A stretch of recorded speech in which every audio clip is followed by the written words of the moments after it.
The topic is the status of children and youth in the state of Tennessee, and we're talking to the Executive Director of the Commission of Children and Youth in the state of Tennessee, Ms. Linda O'Neal.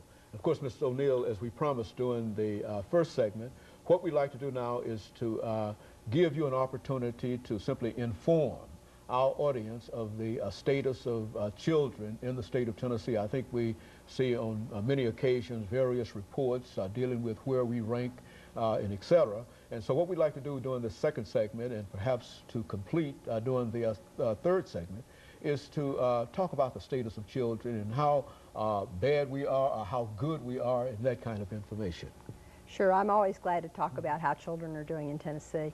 In June of this year, the Annie Casey Foundation released the 2004 Kids Count report, and in that report, they rank all of the states of the District of Columbia, and we ranked 43rd. And what that means is that 42 states are having better outcomes for children than we are in Tennessee. We were also 43rd in 2003, so we're about the same.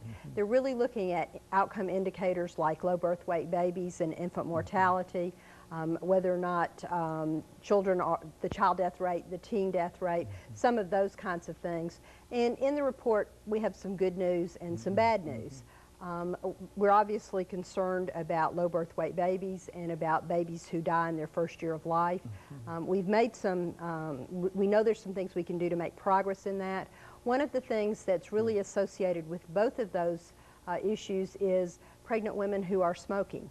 We really need to work on reducing the smoking among all teens and all children and all people, but especially pregnant women, because it's one of the things associated with low birth weight babies. 1 in 4 of the babies who were born at low birth weight in Tennessee were born to mothers who smoked while they were pregnant. And so that's a very, very important statement, and it's certainly important for young people who are in a childbirth situation to think in terms of the impact, not only that it will have, that smoking has upon them, but it has upon an unborn child. What are some of the impacts that this has upon an unborn child? Well, the smoking is particularly affects low birth weight babies, which is one of the leading causes of infant mortality. And the smoking is something that we really need to provide assistance to pregnant women so they can stop smoking, and the Department of Health is really interested in that. One of the other indicators, though, in the report that's important is that we've had improvements in the teen birth rate in Tennessee as we've worked together across communities in Tennessee to try to avoid teen pregnancy. We've really had some successes. The teen birth rate in Tennessee now is really at the lowest level it's been in a long time.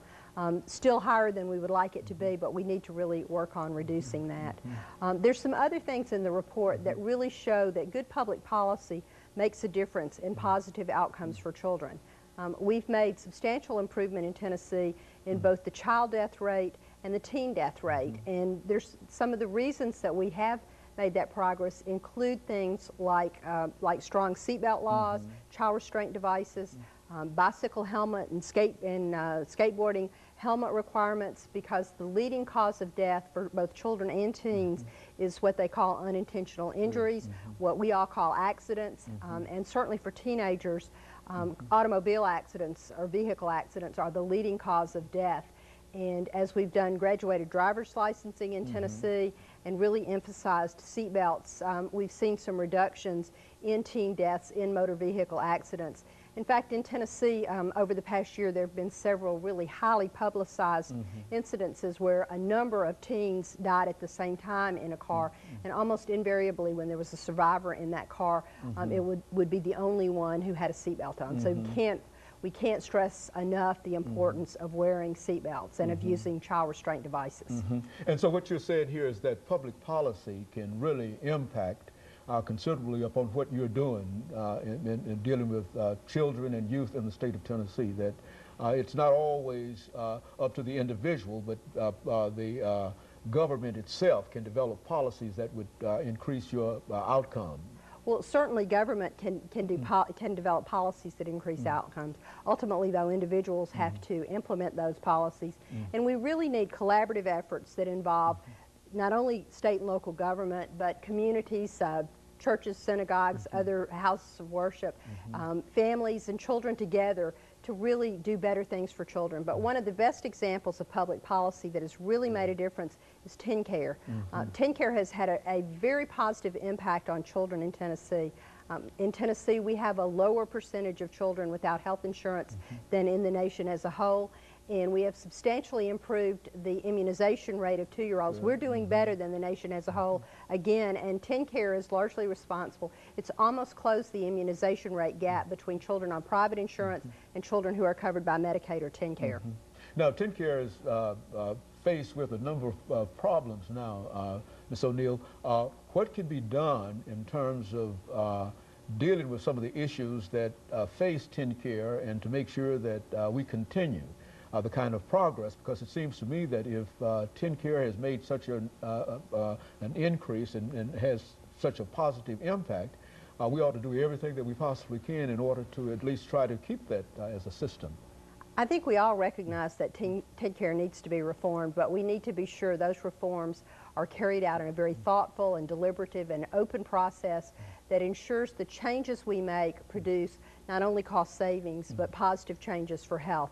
We know that by better managing the care of particularly individuals who have disabilities or serious diseases, that we can have better outcomes for them. So advocates all across Tennessee are trying to work with the administration, with providers to ensure that as we make changes, we make responsible changes that protect the health of not only children but other Tennesseans who are covered by Teen Care. 1 out of every 4 people in Tennessee is covered by Teen Care, and almost 1 out of 2, it's about 45% of the children in Tennessee are actually covered by Teen Care, and almost half of all Teen Care recipients are children. And so without Teen Care, we would really be in a real serious situation. Without Teen Care, we would really have more adverse health outcomes. Teen Care has also made a lot of difference in improving prenatal care for pregnant women, and prenatal care is one of those things that can help with low birth weight babies and also reducing infant mortality. Very good. You know, Ms. O'Neal, when we come back, what I'd like to do is to sort of deal with education. I think that one of the most important elements dealing with education has to do with childhood education, and so quite a bit of information is available in reference to that. And so what we'd like for you to do after we come back for the second commercial break is to give our audience as much information during that time as you possibly can dealing with the different aspects of education. And of course, we'll be back with our audience following this very, very short commercial break.